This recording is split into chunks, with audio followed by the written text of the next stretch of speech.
Hello, and welcome back to the Taylor Seminars, where we talk about how Taylor Swift turns life into poetry.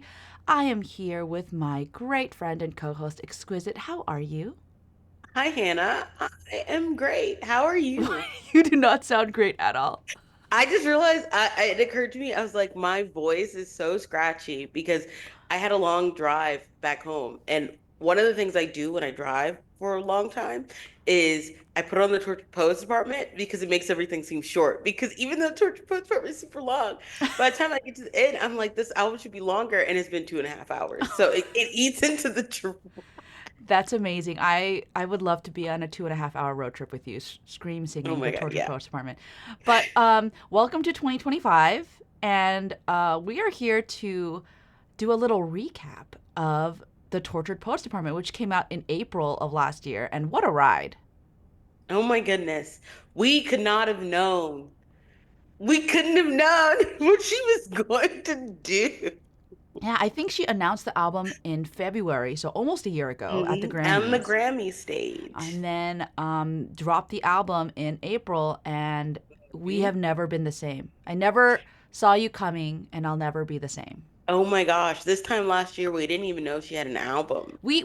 We knew she had We had something. inklings. Yeah, She was definitely teasing us with something, yeah, but we did not know what we did not know. We yeah, didn't know. We didn't know. And then when she announced it, we still didn't know what we didn't yeah. know. The all the red herrings, Oh my the gosh. double album, I'm the still mad that that was right. I hate that the double album truthers are right. Just like I will hate that someday the reputation clowners will be right. Like one of these days. You clown for it every day when it does happen. You're not right, but you're right, you know? Yeah.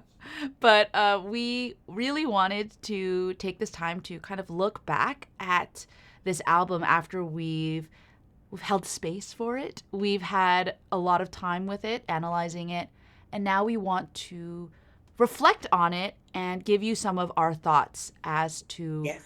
overall thoughts versus going track by track.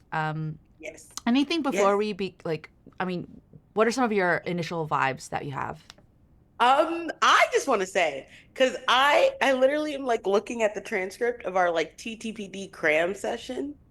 And I want to say I was right. Okay, so you remember I was discussing the maroon theory, and I said that I feel like we're going to get a lot of reflection across her body of work, and I called it interswiftism because there's intertextuality, which is when you compare different texts to see like how they connect. It's like a big thing in studying literature.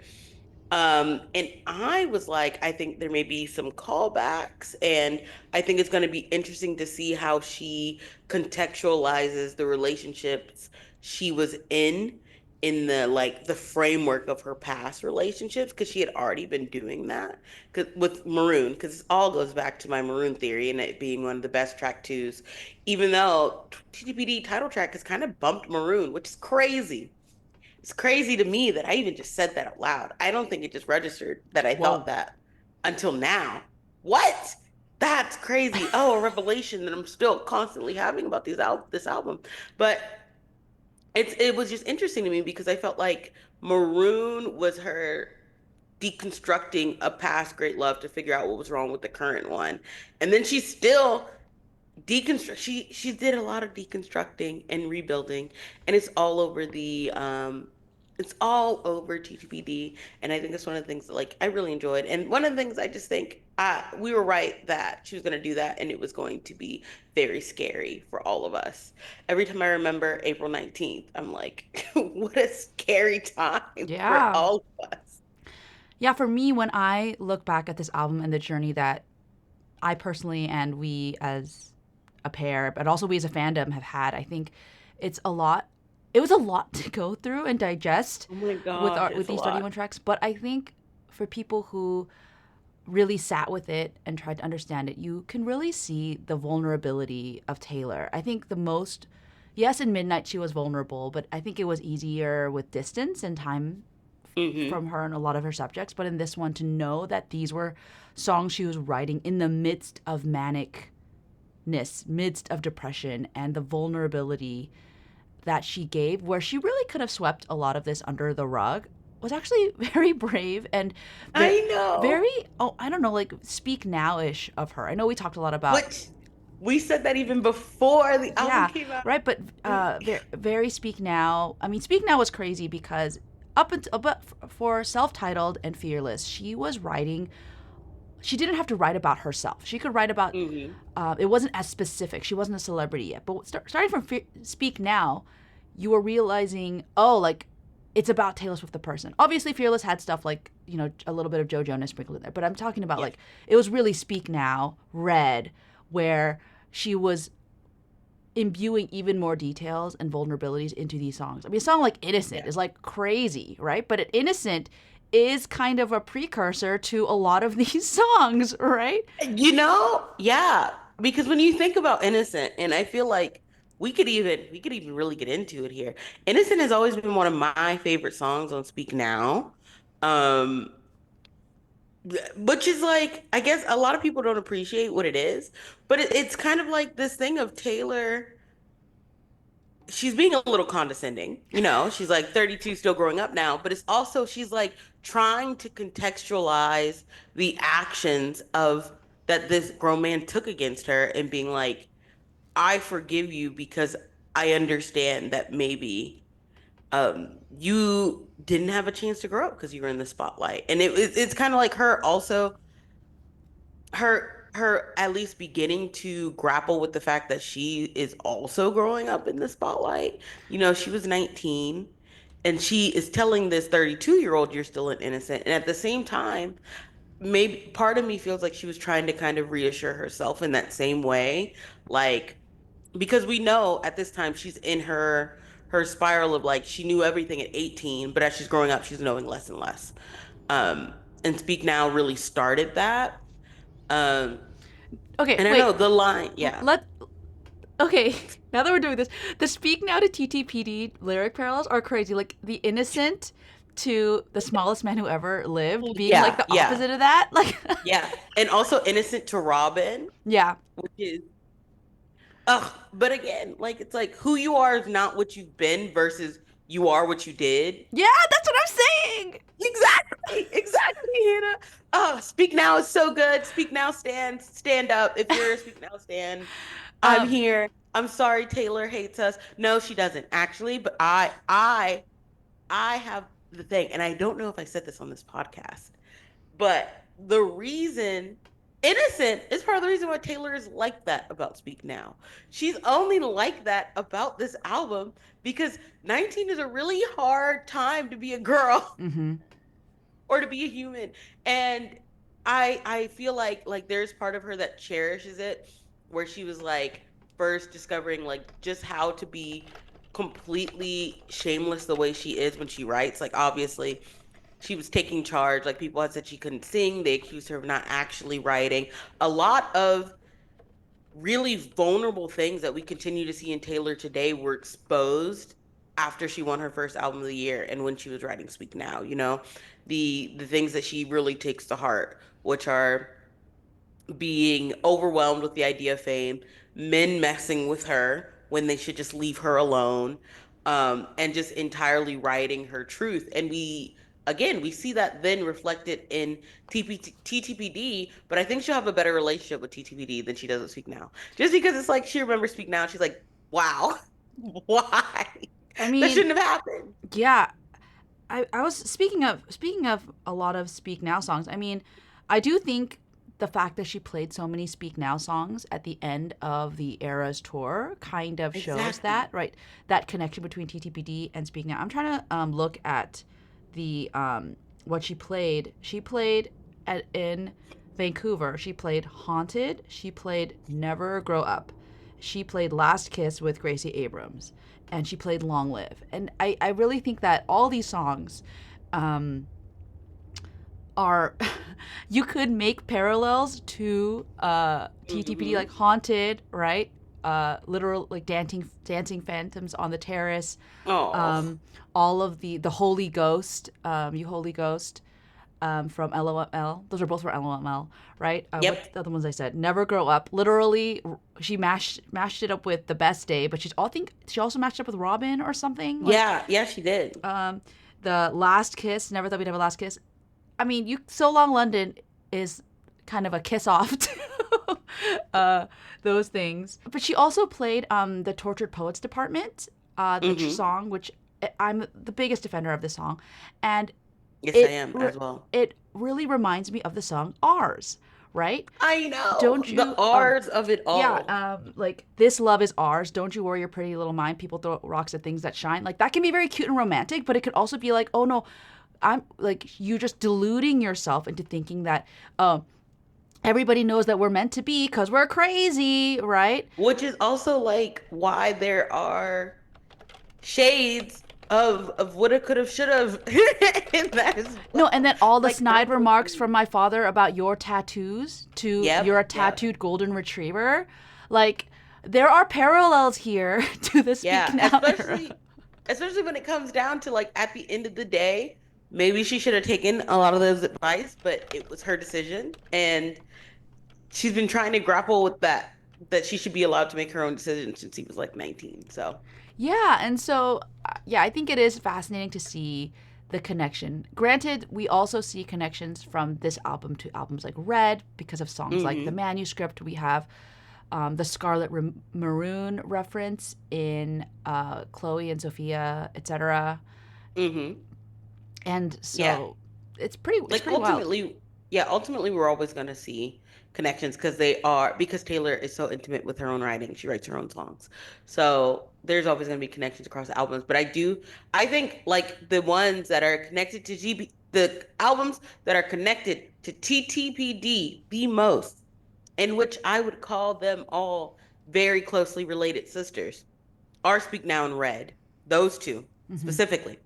But I will also say that there is no TTPD without Midnight. So maybe Midnight's mother is the mother. You're doing a family tree now. Yes.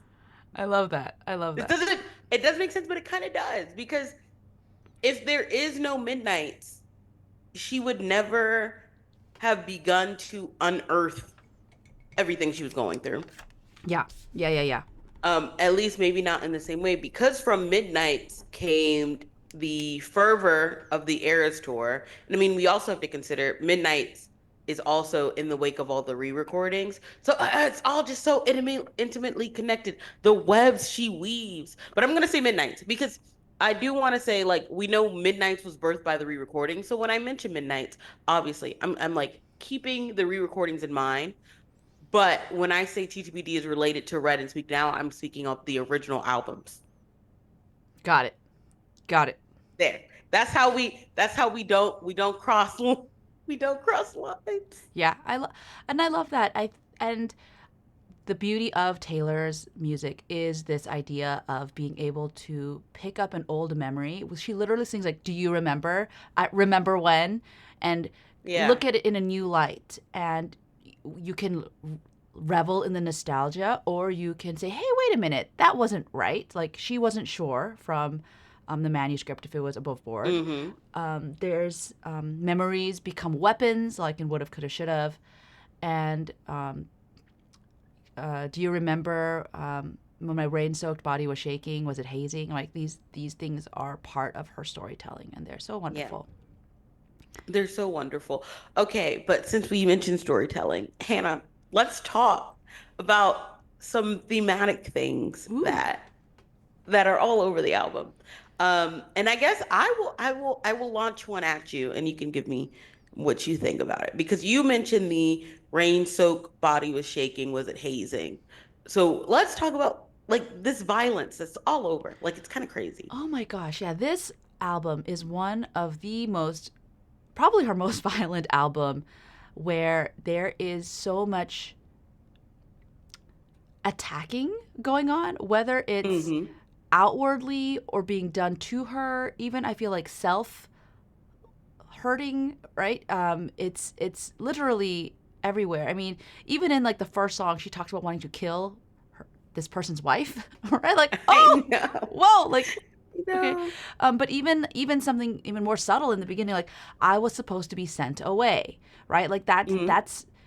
that's not her wanting to go. She was being gonna be shipped, right? Like kicking and Yep. screaming into what seems like, especially in the music video, a mental institution, a mental asylum. And so there is so much of that. And I think it really speaks to the amount of pain and suffering that she was going through and feeling like she was feeling it from the outside in and the inside out. Um, I'm just trying to think of some of like my spine split from carrying us up the Ugh, hill, right? What an evocative sentence. I know. They're gonna crucify me anyway. Um, The fact that she sings about how he crucified her on Smallest Man Who Ever Lived. You hung me on your wall, stabbed me with your pushpins. yeah, there is a lot of violence in the tortured poets department that really should tell us that this was serious. Like this was not just, you know, a light heartbreak, right? This was I know. serious. It's just interesting again, like the self-imposed violence she does, the way sometimes she goes and she seeks out the violence, where she's like, she goes after the violent man in I Can Fix Him. And she willingly gets into the speeding car and But Daddy I Love Him. And then there's like her self-imposed violence of her spine splitting, but she's doing the carrying. Her white knuckle dying grip, like she's choosing to do this. And Taylor herself had said that the speaker, maybe a lot of the wounds were self-inflicted. And yes, but I'm also like, I'm happy that in the song she at least is not she's not gonna take all the blame, but she's not gonna like completely absolve herself of wrongdoing either. So Yeah. I think that is just interesting on TTPD. It's I, interesting. it's It's also, interesting. I mean, she even brings that violence into the Eras tour. During The Smallest Man Who Mm-hmm. Ever Lived, she literally gets shot twice. You see her getting hit by an imaginary bullet, obviously, and then the stage literally flashes red, right? And then she, quote unquote, dies, right? At the end of that Mm-hmm. song. And I don't think there's that kind of violence anywhere else on the set. I mean, in Look What You Made Me Do, there are her past selves, like inside boxes that she, like, kind of like pounds the glass. She does destroy a car during Blank Space. There Mm-hmm. is some burning happening during Bad Blood and Wildest Dreams, like both on the stage and on the screen. Yeah. But in terms But of she like, doesn't die yeah, and but in terms of like until. real violence, like, oh, like she dies on stage. Yeah. So yeah, I think that is one of the surprising that it was so prevalent themes on the album. I know. So, yeah, I I mean, just, ugh, it's so good. It's so good. And I'm just like, it's so upsetting. Sometimes I'll just be sitting there and I'm processing it and I'm like, oh my God, Taylor really shared this with us. Like, and when we talk about violence, like we also need to talk about like how open and vulnerable it was for her to just be like, yeah, I wanted to jump off several cliffs. I did not want to be alive. I didn't want to exist. And how like it just is so it's just so I get so frustrated when I see people who don't even want to take this album seriously or call her creatively bankrupt and washed, when I'm like, she is being so entirely open and you're not listening or hearing her. yeah. I'm very protective of this album Well, because of okay. that reason. Well, let's segue that into perception. I feel like that's another theme on Yeah. this album. I mean, I think it also bleeds into fame, but Mm-hmm. so yeah, let's talk about the fame and Yeah. perception. What do you think about that in this album? I think the very first thing of perception we can even talk about before we even get to like in the lyrics themselves is the way in which she presented the album when she picked the title she did. Like she was being in tongue in cheek, but she was also being very seriously. And I remember the reactions and the outcry of literally everyone who was like, Taylor, you're not a poet. And then the how dare you say poets should be tortured and help promote that stereotype that you have to suffer for your art and all this stuff that happened even before the album came out, and they could hear what she was saying with that title. Because then you get on the song and she's like, no, no, we're not tortured poets. Like Yeah. this We're is, modern idiots. yeah, we're modern idiots. Like the fact that this person that I was with at the time kind of felt like he needed to suffer from his for his art, and then I also felt that way, is dumb. We're not that. But even then, like she does go on to describe basically how she was torturing herself, but still, like the perception of that and how like no matter what she was going to do, it would have been backlash, and you could just see her accept that head on. And then again on release night, when it was so much, like it was already so much having all the revelations, and at 2 a.m. she dropped more. Yeah. She was like, there is more to the story, here is more. And it was like, TTPD is very polarizing in that if you won't give it the time of day, you're not gonna get it. And she knew that. And I think like people were like, maybe she should have waited to drop the other half. And I'm like, I don't think that was the point. I can see people like wanting that, but I'm like, it was meant to overwhelm the senses and maybe force a immediate reaction and then a more thoughtful reaction if you chose to sit with it. And I've seen so many people say like as the year went on, they've maybe grown attached to more songs than they thought they were, that they thought they liked, or they started to understand the album better once they actually set with it. Or like some of our listeners who are like, after we explain a song or just make them sit for an hour with us with a song, then they go back and they're like, oh, I'm hearing this differently. Yeah. And so that immediate perception of like, she's doing too much and it's too loud and she is purposely taking up space is it's an important part of what TTVD is doing as a whole, because for a while, because she tells us she was trying to dim her own shine, she was trying to take up less space in order to appease others, and at the end of the day that wasn't going to make her happy, and it was just leading her to be caged and to lash out. So yeah, just from rollout, it's like it was always going to be an overwhelm. And then once the album did roll out and people realized this album was not just about her long term relationship of 6+ years, but about this month long manic relationship she had with the frontman of the 1975, people were the perception like shifted again. Yeah, And they were pissed at yeah, her. and there were people being like, why did she even write about this? This could have been swept under the rug, right? Like, how did she give so much space to this? But to me, well, not to me. I'm not a writer. I'm definitely more of a critic. But knowing about art and artists, I know that the artists can't hide from Exactly. their art, right? Like Exactly.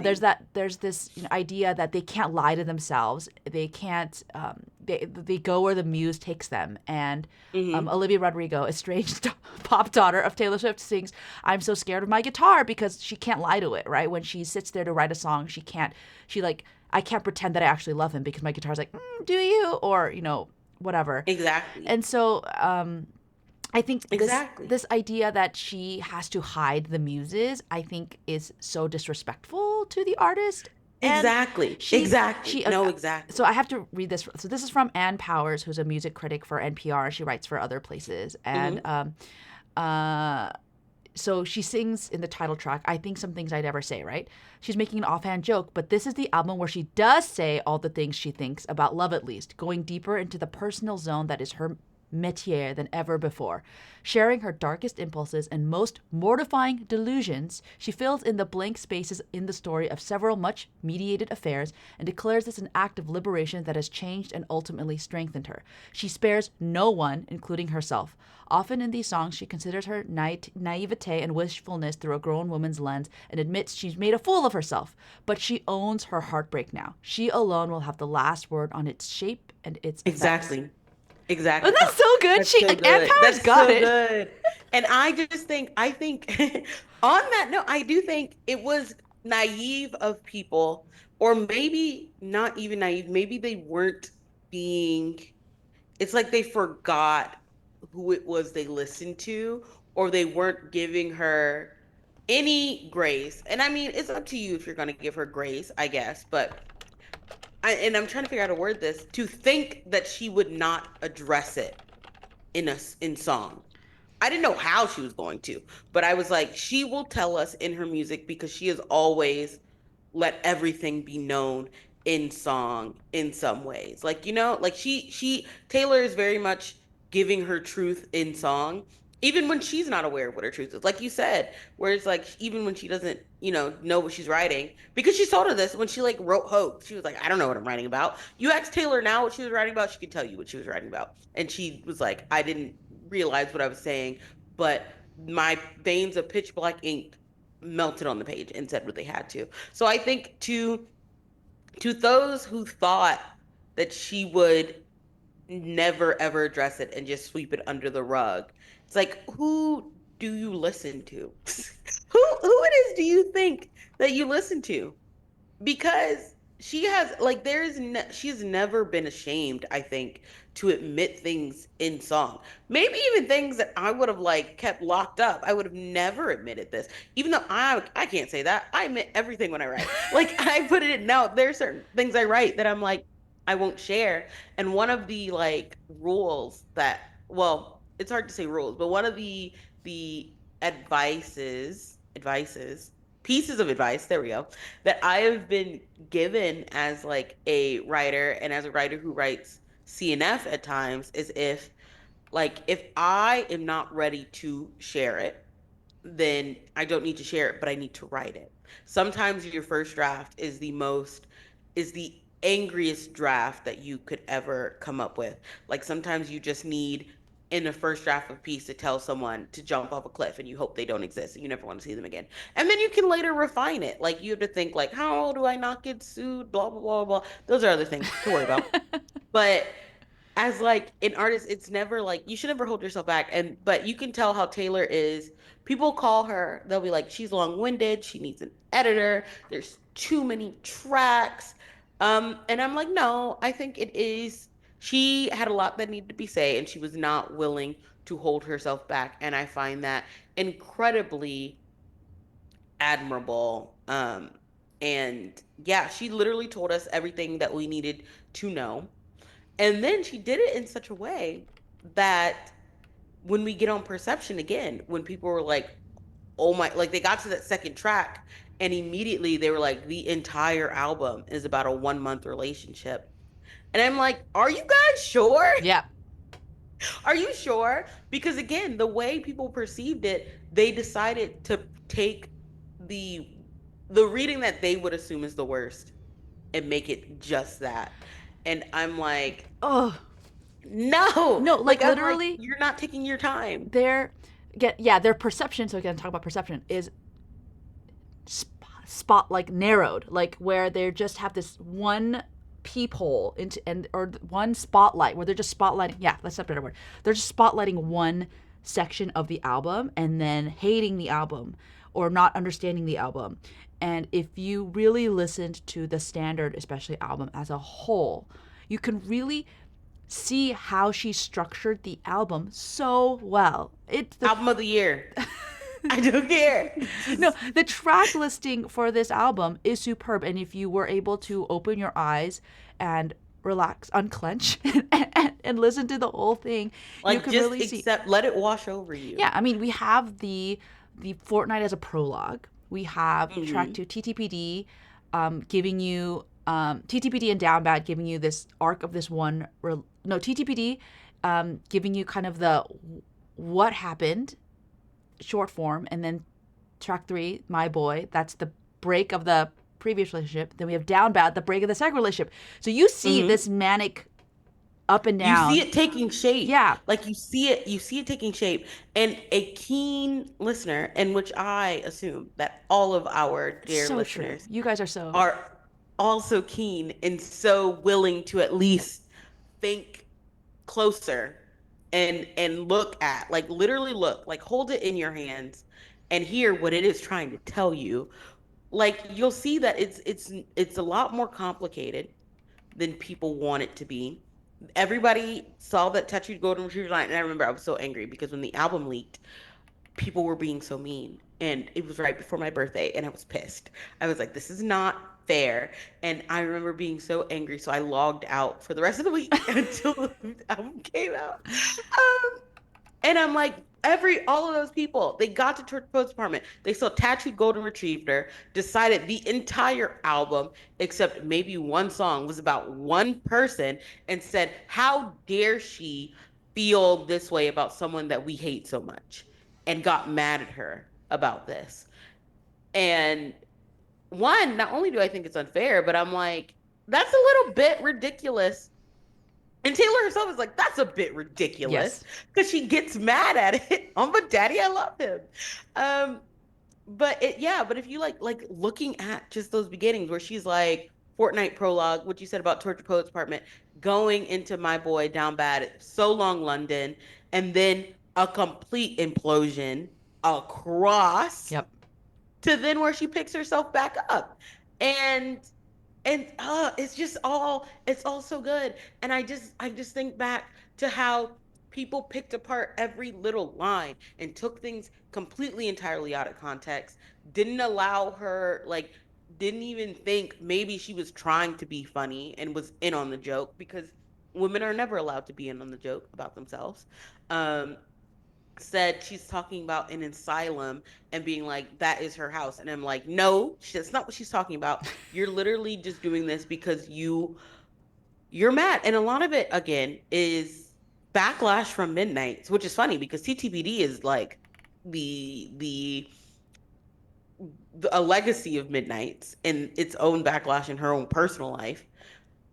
But it was a backlash for just how successful she dared to be again, and then how big she got with the Eras tour. And then again, while the Eras tour is going on and she's having this what would presume to be sparkling summer, she's like, her life is falling apart. And also what could be assumed to be like her public image is falling up to pieces, quote unquote, because she really wasn't.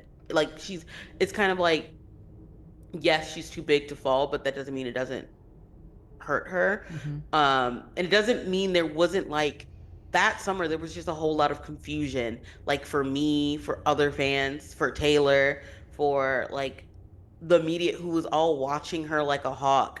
So it was just so much. And then with TTBD, she's like, let me lay it all out because it was just so much. Um, yeah, and I get so angry when I'm like, well, you guys just listen to what she's saying, because it's like you are so caught up on the front man of the 1975, the Matthew of it all, that you're not looking. You want so bad to call her, and let's call a spade a spade. They want so bad to call her like a whore who can't keep a man, that they aren't realizing that she was just got out of the 6 year relationship and it just wrecked her life, like she thought it would, and she would sing about it would. Yeah. If, like, I will never walk Cornelia Street again. I don't know what I'm gonna I do. feel like her releasing "You're Losing Me" during the tour, I think made people forget what a powerful song it was. I feel like if "You're Losing Me" Hmm. were on the album, TTPD, it doesn't fit, but had it, people would have latched onto that song so much more. But because Yeah. she'd already said that, she didn't have to repeat that specific song, right? Um, and people just skip over "So Long London" for some reason, Yeah. like "My Yeah. Boy," and so yeah, I think that is I think a risk she took in releasing "You're Losing Me" separately. It wasn't And part then of an album. also, It's even to this day, I don't think it's yeah, actually on an album. it's technically on Midnights after Until No, the no, I think Dawn. it's is it on that? I'm not. Yeah, it's on Midnights Until the Dawn. Okay, well, it didn't come But out till way later. yeah, but also along with that, when she released You're Losing Me, because I remember when it happened, it was right after she did the Ice Spice thing, and it was in the midst of the front man of the Matthew of it all, and a lot of people took that as her releasing a breakup song just to get people off her back and to feed into the empathetic hunger. And again, and I remember I was like, I don't believe that. And it would upset me that some people were saying that. and we're being like, she's just releasing it so people will jump Joseph. But then like we find out later on from Jack that it was written in 2021. Like, Yikes. and she had it for a while. It is not on the Till the Dawn. It has its own Did like she little not? single. It's just Oh, yeah. It's like it what? says from the vault. Maybe That's what I I'm. added it in. Yeah, no, I we know added I it added it in too because it wasn't there. in. But in any case, yeah, I think the perception that people have of just because yeah, first thinking that she wasn't going to mention it at all, maybe one song about the Matthew of it all, and then to having her really at to really go through this relationship step by step through these songs, right? From "But Daddy, I Love Hmm. Him" to "I Can Fix Him, No Really I Can," like all these songs. But I will say, like the reason why in this macro view that she's doing this is because as she is able to examine this relationship through the lens of songwriting, she was able to, I think, really understand herself and actually heal and grow. If she had not given herself that space to be like, why was I like this? Why did this happen? Both from coming out of Hmm. that relationship that was dying from "You're Losing Me" all the way into this manic one that imploded and she got ghosted, right? She had to find where those patterns were. And Hmm. I'm hoping, right, that that's what's going to lead her out of these cycles. We've talked in the past about how these relationships have shades of Speak Now, of Red, of previous relationships. And Hmm. this is her Yeah. really being like, okay, I have this professor, I have my Hmm. art. Where does this leave me? Exactly. And how all over midnight she was coming to turn. I feel like all over midnight she was like, "Oh my God, I am in a relentless circle of constantly doing this over and over and over again. And sometimes a broken clock is right twice. Twice a day, a broken clock is right twice a day, but it's still going in a wrong circle." And she's like, "I'm going and I'm ticking, and maybe that ticking is time bombs, and this is what's happening to me." And it was like she was like, "I have to put a stop to it." And she doesn't on midnights, but TTVD is where she's like actively investigating herself on midnight. She's like, am I wrong? Am I wrong? Am I wrong? We made those playlists where we talked about how she was like, maybe it's my fault. Maybe I can't ever get over anything ever. And that's why I am accusing these things and why I'm so scared and all of this. And then on TTBD, it's like almost refreshing where she's like, yes, some of those things are actions I took, but also it isn't right for me to feel this way and for you to make me feel this way. Like I look at Soul in London and we all know I lose my mind. But literally just 2 days ago, I was listening to So Long London, and the part that really gets me is the my friends say it isn't right to be scared every day of a love affair, where she had to have someone else tell her, no, it's not right for you to be terrified that someone who loves you would betray you in such a way. And it isn't right that you have obviously a some sort of valid reason to feel like he would do this. Yeah. There is a valid reason to feel like he is having an affair on you, and that's not right. And you don't get to, and then the person who is doing this to you does not get to accuse you of running when you were there trying to right the ship the entire time. You Yeah. were doing the work Yeah. and they didn't want to do it with you. Yeah, that's the Hannah, lyric. what was it that you That's were the just lyric talking? that someone had tweeted the lyrics and you say I abandoned the ship but I was going down with it, right? And I was like, "Oh yeah, like the imagery of this is like crazy because it's like, hey, like I didn't see you on the deck of the ship, so you must have fled first, like even though he's like the one on the lifeboat." And she's like, "Whoa, whoa, whoa. I was below in the engine room trying to fix the blow whatever. We got hit by an Mm-hmm. iceberg Mm-hmm. and the water was literally rushing in. And you left me behind. Like I'm the captain. I wasn't the captain that was like, just trying to flee. I was the captain trying to fix this ship. This is my ship." And yeah. Yep. it And was I was definitely in your comments. no, you were and then this parallels to right in dancing with our hands tied, which then I tweeted about the next day, which is I'd kiss you as the lights went out, swaying as the room burned down. I'd hold you as the water rushes in. Like she was trying to do all that. Like it really gets me because again, while she is struggling, like she is holding so tight, he hates her and hates her quietly. Doesn't even hate her, is apathetic towards her, which is like even worse. He's apathetic and also is resentful. So you're Yeah. apathetic and you resent me, but you're doing it all quietly. So you're not letting me know.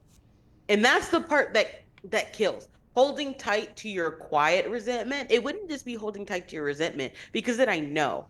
But like to become to the realization that someone you love hates you and tolerates you and maybe doesn't even like who you are or who you are becoming, who you are trying to become with them, even though you're doing all this work every day, trying to pull him closer, carrying him up the hill, keeping calm, you know? Yeah, the parallels between this song and Tolerated are crazy. I don't think we went super into it during our So Long London episode. And I'm not saying that Tolerated is written about that relationship, because when she wrote it in Evermore, she said it was very much inspired by this book, Rebecca. And I Mm-hmm. believe her. And I think there were other times in other relationships, both personal and business, where she felt like the little kid who was being ignored.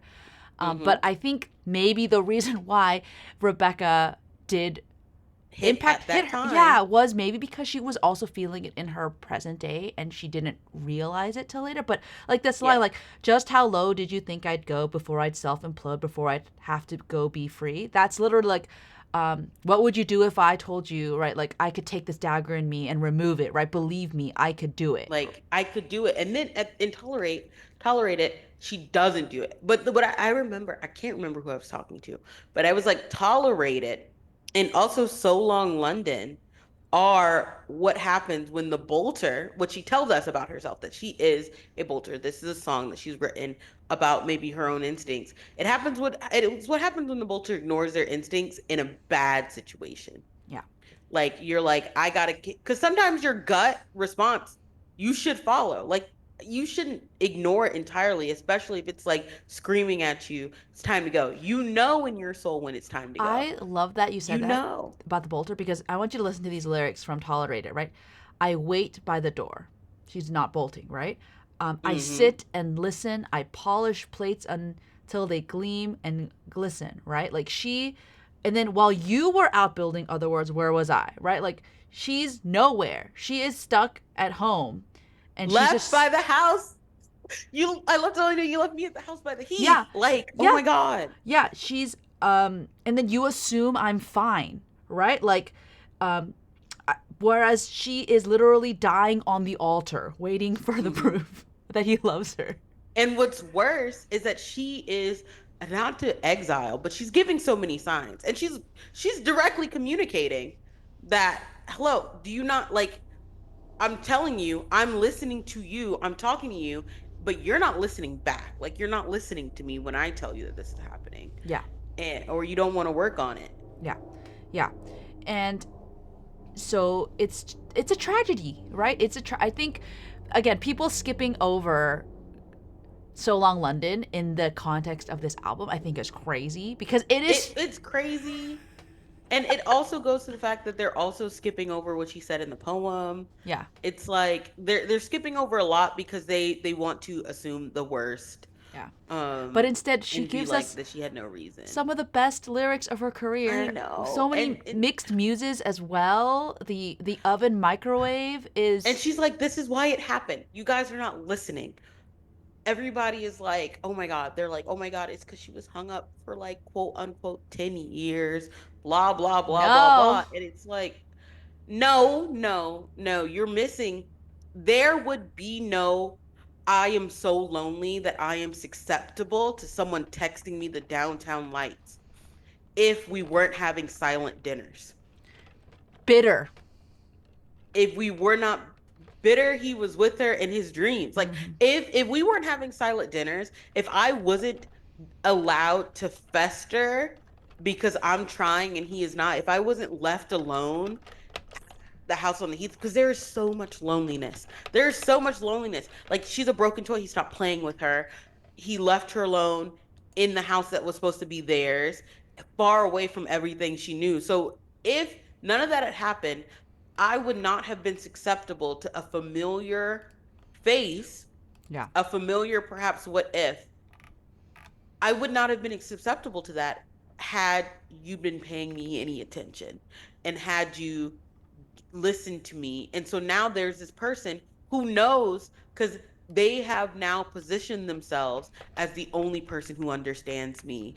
Everyone around knows why it's meant to be because we're crazy. I'm choosing the cyclone with you, right? Mm-hmm. They position themselves as the only one who understands me when in reality I'm low hanging fruit right now and they've done this before. Mm-hmm. Low hanging fruit for his wine stained lips. Like I am Oof. in a position to be I've been brought so low because I've been ignored that anyone could come by and pluck me up and be like, listen, I know this isn't happening for you, but I know your desires. I know exactly what you want. Hello, snake in the Garden of Eden. Um, that is like, I can provide all of this for you because I'm the only one who truly knows and understands you. And when you listen to TGBD and realize that, how do you not feel anything but like utter sadness and just heartbreak that it got to that point that someone could just text her a love song knowing she hadn't heard it in a while. That's Yeah. the part that gets me. Yeah. I hadn't heard it in a while. Yep. And of course, like of course, how do you even expect her to be strong enough to resist when it's like she's been beaten down so bad? She's on her knees begging. And then it's like, okay, I am going to do this. And even Taylor herself is like, am I allowed to cry because I did make this decision? Yeah. Yes, I was this, but I made this decision. I left and did this. And I regret it and I hate that I did this and I hate who I did it with, obviously, and I will hate them forever. But how do you not like when you really put yourself in that position and you feel how she felt if you've ever been tolerated, it's like the first lifeline out I'm going to take. And it wasn't a lifeline. We've said it before. It was like an anchor, but okay, I'm off my soapbox, you know. No, I love that. No, no, I love that. Um, I was just thinking about, the way that, yeah, let's move, yeah, let's take this perception idea. Let's move then into fame, right? Because Yeah. how she is perceived as Taylor Swift, the brand, the celebrity, the larger than life person, is definitely a key part of this album. We see it in I Can Do It With a Broken Heart, Who's a Very Little Mm-hmm. Old Me, even the But beginning Daddy, of I But love Daddy I Love him. Him, right? There's Clairbeau. Clairbeau. There is so much where, I mean, she's talked about fame before. She's talked about it in The Lucky One. She's talked about it in Nothing Mm-hmm. New. And other ones. What's the one? Castles The Crumbling. Albatross. Yeah. Also, yeah, Castle's crumbling. She kind of mentions it. Yeah, you already said nothing new. There's another one, but I can't Yeah, remember and at I the feel moment. like, I mean, and she's even in things like I Know Places, there's people like following her around, and Hmm. the lakes has like those hunters with cell phones and things like that. So she obviously knows She's she's aware. yeah, she knows she's famous. But I do think that there are times where she feels very monster on a hill, from Antihero, where she can't be normal, and there are these outsized expectations, these strange rules that cage her. So for me, I think this was a little bit of a whoa, but also like, ooh, coming from her. Yeah, especially because I'm thinking she says twice she was a precocious child through the album. And she's like, she was a precocious child, but sometimes it means not growing up at all. And Taylor has she's mentioned, and I think it was probably Miss Americana, the theory that like people get frozen at the age they got famous. And a lot of people don't realize just how young she was properly famous at 16, but she got started when she was like 14. And just how young that is. And there's this like idea that Taylor has in Arrested Development, but I actually don't think she does. I think I wish there was a term for being like the public has an Arrested Development about her, where they don't realize she's a grown woman. And I think part of it is because she's not married and doesn't have children yet. Um, so she is looked at in a different light. Whereas, like a lot of famous people who got famous young, once they have children, they're like, okay, you're allowed womanhood. Like you're allowed to be grown. Even though there's also the flip side of this, because like you think of similar, like if you look at Beyonce, she was grown womanified before she was even grown because she's a black woman. And then so you go back and you look at Taylor and you look at how she is infantilized because she's white. And so you have the infantilization of her, but you also have the fact that she's not married and doesn't have kids that force people to still be like, oh, she still wants to be a teenager. And I'm like, makes sense because you can track how can you hear me? Yeah, Okay. yeah. It kind Okay. of faded out, but you're good now. Okay, okay, okay. You can track how like she has grown in her lyrics. Her lyrics have always just been the same age is. Like she's obviously growing up in front of us. But then people are like, she's still only writing music for teeny boppers, as if there would be anything wrong with that if she was. But again, you compare her and let's say her with another white singer, Adele. Adele has a child and she was married. But also, she was fat when she got famous. And so she was already presumed earlier. So there are all these different like intersectionalities that are kind of at work for and against Taylor that caused people to still see her as a child and maybe resisted her growing up to where she didn't sing about alcohol for a while. No cursing. Yeah, and cursing. I think it was Reputation, and that was when she was kind of like forced to be like, "Guys, I'm grown. Stop it. She said I'm an shit. adult." I think she never even said. Exactly. I think the first time she said fuck was in Folklore. Yeah. And also with Reputation, that was also when that was after everybody's like, "Oh, she's still a child. Like she's a snake, and she wants people to see her as this innocent little girl." And so Reputation had a lot to do with kind of enforcing that she was an adult. And we can also see this just on all of the vault tracks that she's given us, where it's like she could have never put out Slut on original Correct. 1989. Never ever, because it would have caused a whole thing with people being like your child, even though she's like, I'm 25, 26, Yeah. 24 through 26. Yeah, and I think the fame thing, in terms of feeling like this looming force, and having having a good relationship with fans also has made it so that she does, and plus this idea that she's a child that you've been mentioning has made it easy for people to comment on what she should and should not do. I mean, this has been a problem in celebrities' lives from the dawn of celebrities. Hence Clara Bow, right? She literally was like, "I can't do this anymore," runs away, and so for Taylor, there aren't so many options. For men, they have it easier, but for women, there are specific roles she can go into: motherhood, or just completely outside of all the lines. But Taylor obviously has dreams and hopes and things that she wants, but the fame aspect of it, the people commenting on it, makes it so much harder for her to make mistakes. Like we've been talking about Hmm. her dalliances, right? They're always going to be commented on. Yeah, like in Slut, no, not in Slut. In Is It Over Now, right? There are flashing lights. At least I had the decency to keep my nights out of sight, right? This idea that she Hmm. can't be seen, right, having these romantic things because then people will call her a slut.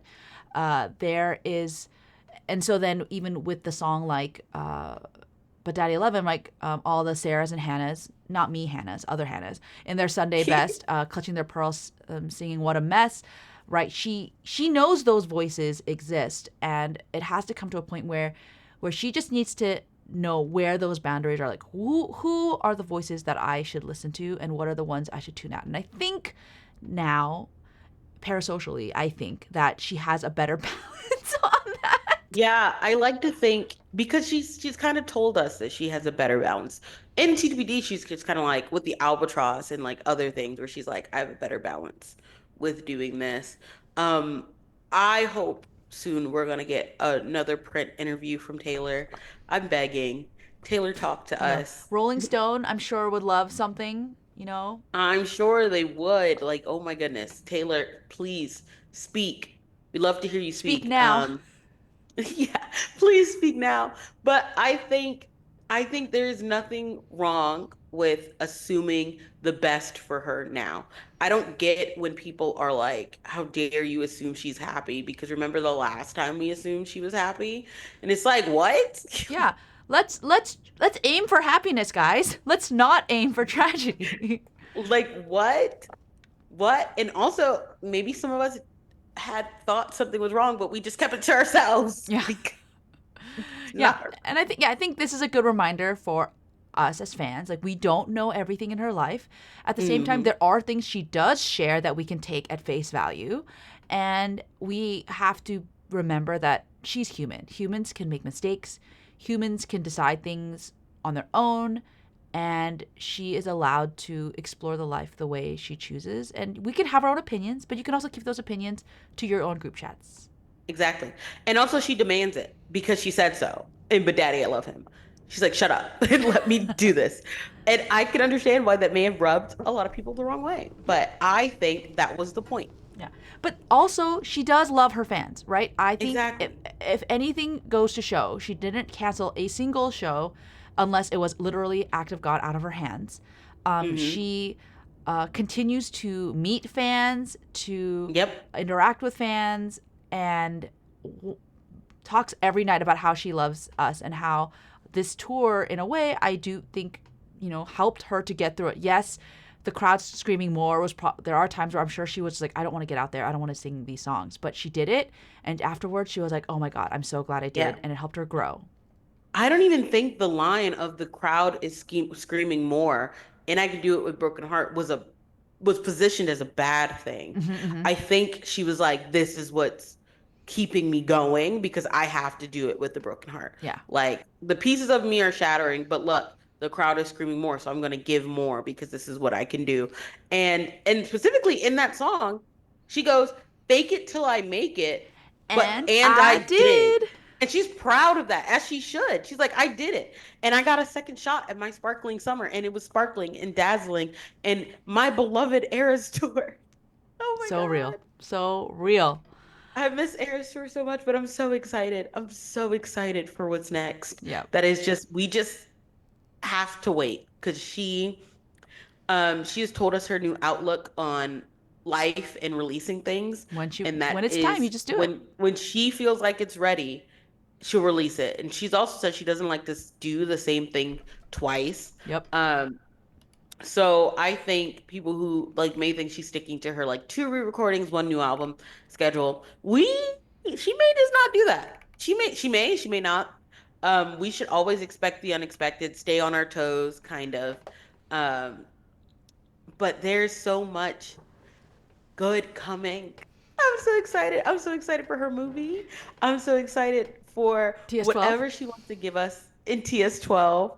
Oh, but speaking of TS12, I am very excited that we are going to be able to get some Taylor in hindsight now because she wrote TTBD in the midst of. Correct.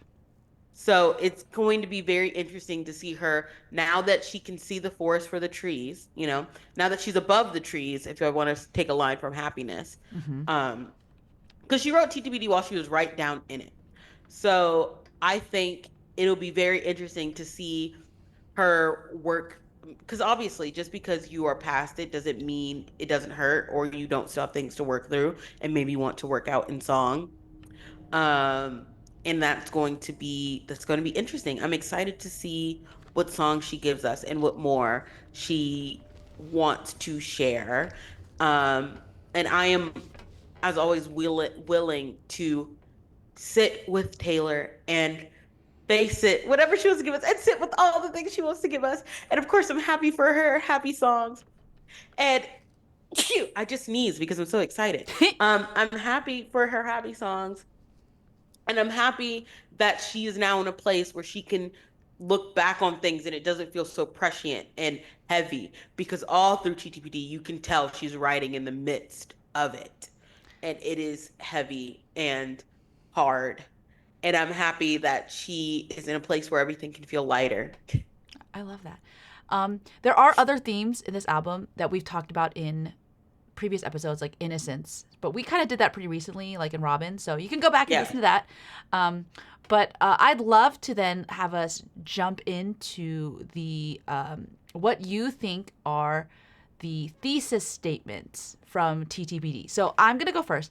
Yeah, you go first. So there was like this. Someone did a tweet thing on it, and my joke was, so the tweet was, what lyric do you think is the quote unquote thesis statement of TTPD? And if you don't know, a thesis statement is like the main idea that speaks for the entire album. So it shouldn't just speak about one part or one song. So that's why thesis statement can be kind of difficult. So as a joke, I said, "'Cause I'm miserable." Hmm. I think the thesis statement I would pick is actually, it's kind of like a little bit of a cop out because Taylor actually kind of used it, which is "I love you, it's ruining my life." It's from Hmm. Fortnite. She put it on the back of one of her albums. But I think it works to me on so many levels because it could be about any of the muses. It could be about even her fans, right? It could Hmm. be about the world.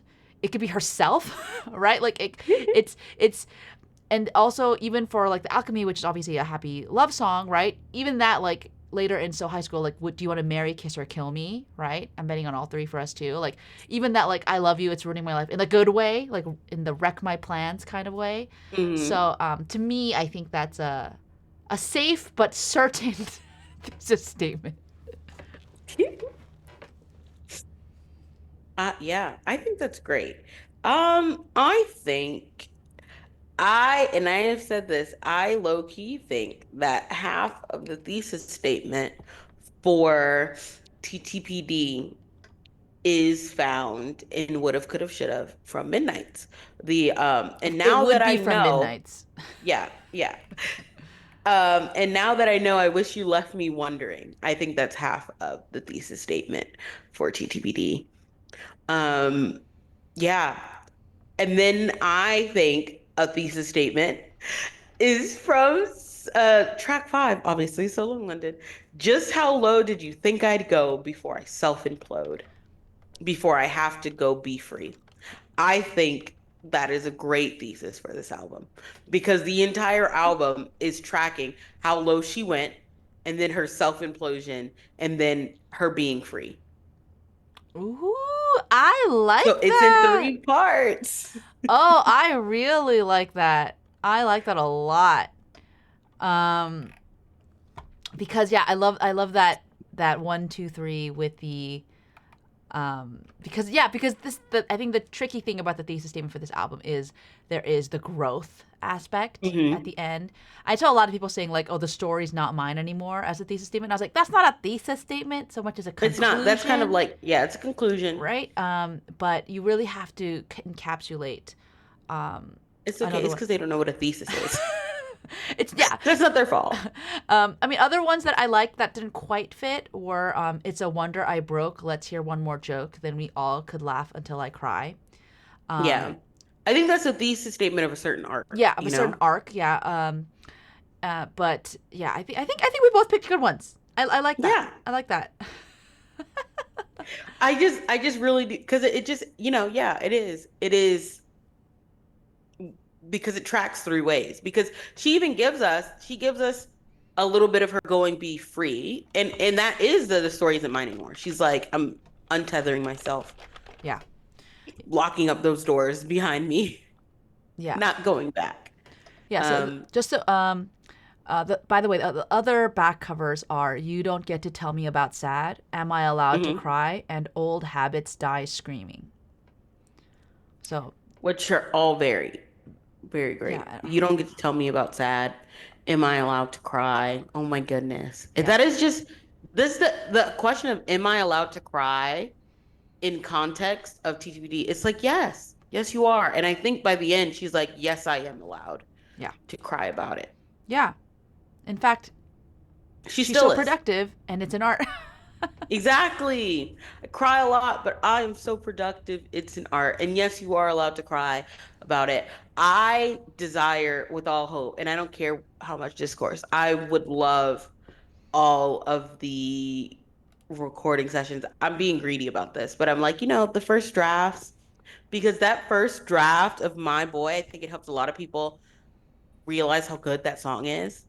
They weren't listening. He was my best friend, and that was the Worst worst part. part. Yep. Anyway, I think a lot of people weren't listening. And I think that's the problem with a lot of the way a lot of people interact with this album. Again, I've already said this. They weren't listening. And I'm just happy that the people who engage with us are giving her grace and are willing to listen. And I just love this album so much. And I have spent so much time with it. Um, and I said this online, but obviously we talked about this, but I'm gonna approach it to you. I think that in my love of this album, I think that the standard album is a perfect album. Ooh. And I think it could have stood on its own without the anthology. I think it's perfect. It does not need the anthology, which a lot of people, they do this cop out when people are being mean to TTVD. They're like, but the anthology. And they're like, the anthology is so much better than the other half. And I'm like, no, I think they're two halves of a whole. But if we're talking about an album, TTBD standard is complete. It's beautifully track listed and it's fantastic. And then the anthology are the other parts of the story that are the supplemental information, the extra homework. But it is not needed to enjoy TTPD. Yeah, to me, Um, the people who say that about the anthology to like prop up their support for it are the people don't want who don't like the muse. They're people who don't like they don't like the muse. To me, yeah, or the double muse at least, where they're just like, and they don't like Jack. yeah, yeah, yeah, and I think it shows. But also, I just feel I'm just like because I feel bad for them. yeah, because I mean it's fine.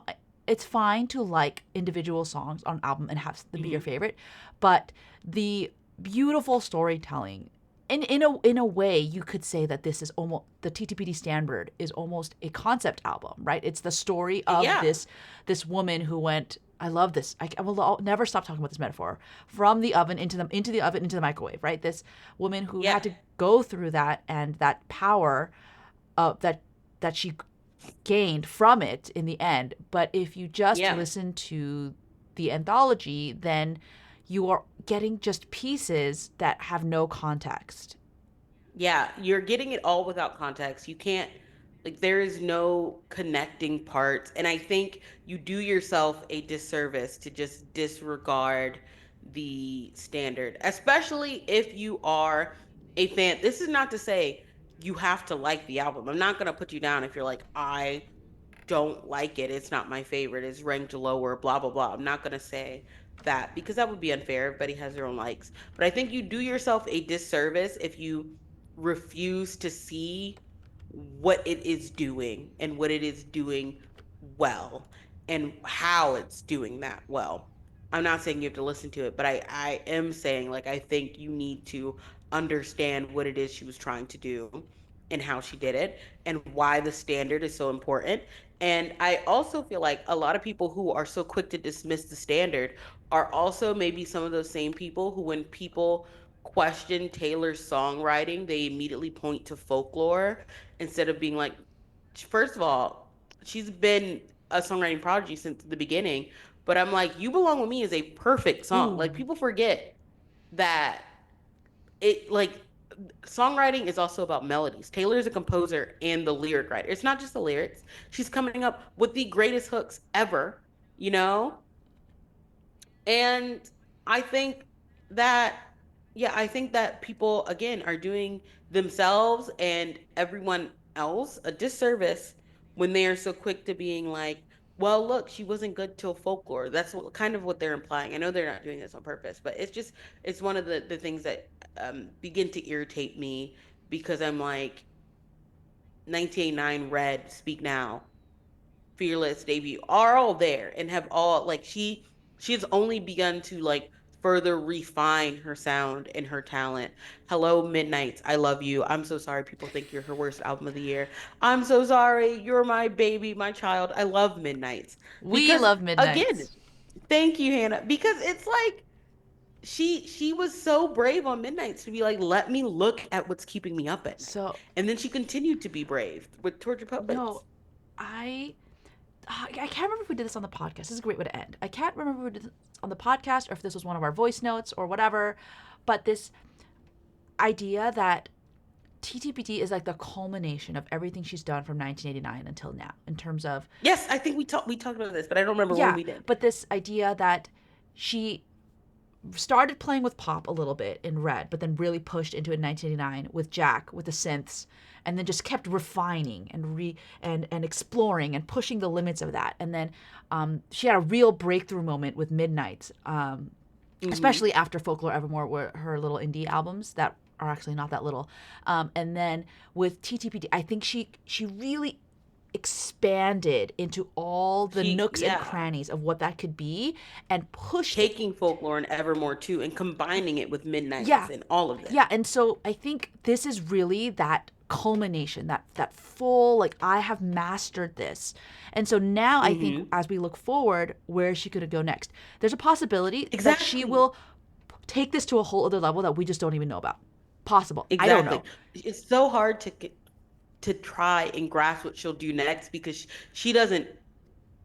She is she's unpredictable in a way. It's like I never thought she would do that, but actually it makes perfect Yeah. sense that this is what Friend of the came out. podcast, Rob Sheffield, always says he Yes. always expects her to do the same thing the next album, right? Like just Hmm. redo Red, just redo 1989, and then she just does something else. We're like, I'm so glad she didn't listen to me because this is the greatest album, right? Exactly. We are not smarter than Yeah. Taylor So Swift is I about her so own I am work. really excited. Is she going to push synth pop somewhere new?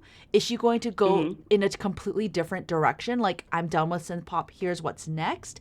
Is she going to play with new collaborators? I know people like Soundwave, she's worked with a little bit with Jack, right? Is she going to work with Patrick Berger, who I think she did Slut with, and some other songs? Like I Hmm. don't know. I'm very Is she gonna curious. get back in the booth with Yeah. Kendrick and maybe poach some of Kendrick's producers because she handed him Jack? Did they do like a Yeah, trade?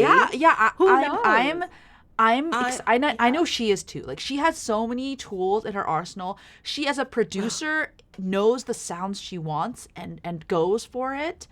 And Yeah. obviously, Jack and Aaron will be there for the ride, right? Because they Hmm. are her. That's Yeah, that's family. It's literally musical family. family. And so yeah, I think Yeah. yeah. Yeah. Um, Yeah. Wait, what was I gonna say? Oh, for those who me and Hannah had mentioned it, and I can't remember it was on the podcast, but we feel like there are distinct arcs right now in Taylor's discography that you can see from Taylor Swift debut to Red is an arc. And then from 1989 to TTBD is another one. So and that's why I think people are getting the sense of like people keep saying retirement and I'm like no that's not what it is, but you are sensing a finality that is there. And I think you're right to sense that something is closing and something is opening. And I'm yeah, excited. I'm yeah, excited. and it is because Taylor trusts herself and is vulnerable and Bets on that herself. she can take these risks and that they succeed, Mhm. right? And so Mhm. we have been here for this ride. I am so excited for the next I'm chapter. so excited. Uh, And that's why the movie's going to be cool. yeah, that's Just going to be a just part of it because too. Yeah, and yeah, just because her short film, she basically her short film was like her debut, and we all remember what happened. She released her debut, and it was way bigger than it had any right to be, maybe, even though it had all the rights, but whatever. Way bigger than anybody expected this little 16-year-old to do. And then Fearless, album of the year. So she started out testing the waters with her short film, and who knows what her Searchlight film, big film debut is going to do and how we can then talk about it in relation to her music. Like, what? That's so yeah. exciting. Yeah. Yeah. So, do you have an emoji to end this final Oh my episode for God. this Is album? there a book emoji? Sure, we'll do We're like we're closing the book. we're closing the book. Let me see, book emoji. Yeah, there's a. At Do you least want for the now. closed book or the open book? So closed book emoji. I think we should do the open book next to a closed book emoji. Okay, so, Open so book two books, first. guys. Sorry, making you do two. But I think that sounds super fun. Um, yeah, open book, closed book will be great. There are multiple kinds of books you guys can choose. Um, and yeah, we are not quite sure what we are doing next. Exquisite and I will be discussing this over the coming week to see what's going to happen for the next episode. We may be going to midnight or we may be doing something else. Yep. You guys just have to tune in and find We out. don't know. Yeah, we don't know. We may look at some of those questions that may have just not gotten a chance to be asked yet because people may have just been didn't see the post or Yeah, so something. we may do like a Um, we may do like a we may do song comparisons yeah, we across. did see, We sorry, don't last know. minute some suggestions that we just didn't have time to prep for. So we may do that too. So you might get a bonus a TTPD. We don't know, but this is that'll be Obviously, the we're holding yeah. space. This is So, so that there may be an addendum. but this is the end of this Yeah, arc. Everything else is confetti for the TTBD thing. Obviously, there's just so like we've spent so much time with the Tortured Poets and I've Department. loved every minute of And it. it's like we haven't uncovered everything. Like I'm not bored with Yeah, it. I have we have like dug through and spent time with every lyric and every word, and there's still so much more yeah. to discover. And I love it. I love it. I love it. This is great. All right. Well, It's not even been a year yet. I know. Well, thank you everyone so much for tuning in. We really appreciate it. If you'd like to leave us Yes. a tip, we have links in our bio or the show notes and whatever. And yeah, we look forward to hearing from you guys and seeing your thoughts. Bye. Yes. Bye.